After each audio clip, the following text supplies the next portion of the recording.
AKA Powders. It's very. Oh, do we need to change that? There we go. AKA Powders. It's very rare. I just kind of get a book, open it, and get shocked and get surprised. And I thought I knew what was in X-Men Annual 18. I thought I knew the guts of this book, and guess what? I blew myself away. And sometimes even the eclectic one over here can be very naive with the guts of a comic book. What is in here, if you haven't seen the thumbnail, read the video description, or seen the headline, blew me away. It's short but sweet, but of particular note to two creators that I feel like changed a lot of the conversation we have of our favorite heroes. Let's get into it.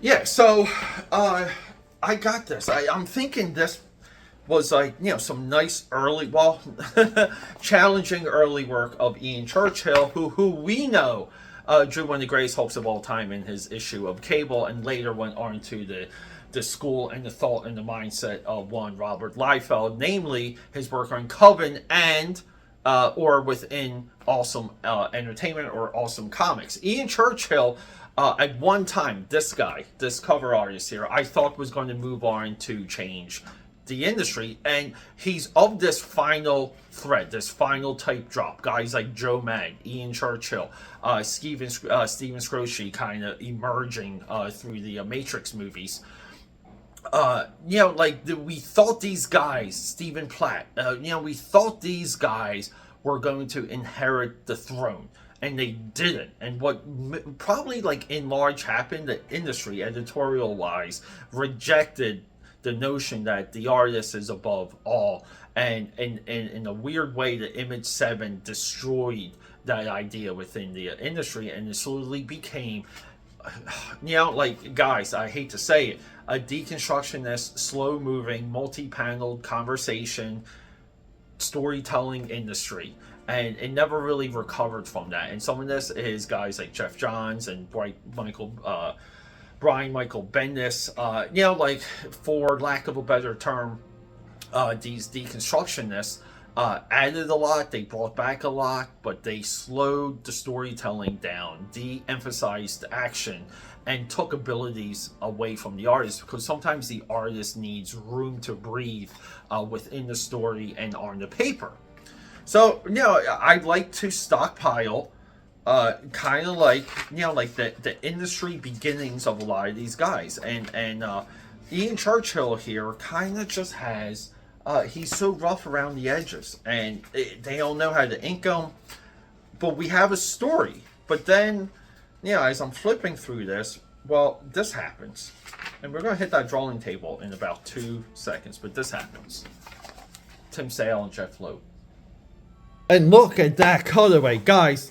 I've been working very hard to jazz up some of these over-top conversations and reviews. I view this as comic book commentary, not so much review. Hope you guys like it. Welcome back to the channel, though. And if you do have a moment, make Crypt Boy here happy. And you know what? Or make come on. Do we know what comic book this is from? Come on. I bet you guys don't. But anyway, make Crypt happy. Comment, support, give me a like. If you don't like it, give me a comment. I'd rather know what you don't like. That's a thoughtful conversation point rather than a dislike, because I can learn from the thoughtful conversation. But here we go. This is all we needed to know. And look, we get two captions here. And there's so much pushback against captions right now. I don't get it. In 2 captions, we know what these cats are doing. And let's just assume you don't know who these people are. You might have a loose idea. And let's just say you don't know about Bishop at all. Let's just say you kind of know he's from the future and he showed up and maybe you saw some of the cartoon episodes, but somehow you end up with this. It should have been clean and simple. They needed to get from A to B. And, they're in the tunnel, right? I mean, look at the shadows by Tim Sale. But I look at the simplicity of the gun here. And look, guys, I'm not joking. Like, drawing any type of hand movement like this and making it clean and simple and communicative, Sale nailed it, guys. I don't care. Look, and we got the second gun right here.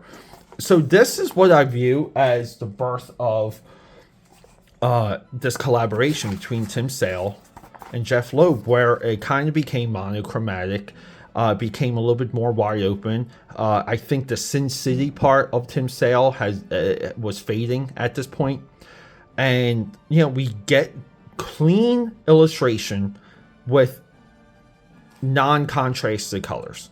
We're monochromatic, but yeah, we get Cable and friends, and they're ripping through a line, and we don't know who they're fighting against, but they're really just blasting into darkness. And we think, when it comes to the flow of storytelling, we think we have to have establishing shots, and we have to build into something, and we have to kind of reveal things from panel to panel, and we can't just have backgroundless backgrounds. But that's everything we have here. No background, no context, no nothing. But we get, Cable. I've got a job to do. His buddy got hit. I'm not going into the names. I think we'll do more of a when Bishop arrives to the X-Men episode. Bishop's arrival to the X-Men also is the end of an era. The true era of X-Men is from Uncanny X-Men or Giant Size X-Men #1 all the way into the first appearance of Bishop. You can take that as a block, just because creatively things shifted so much after Bishop.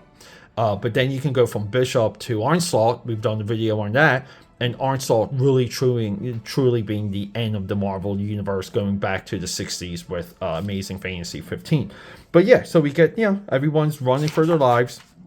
And here we go. Malcolm, hold on, man.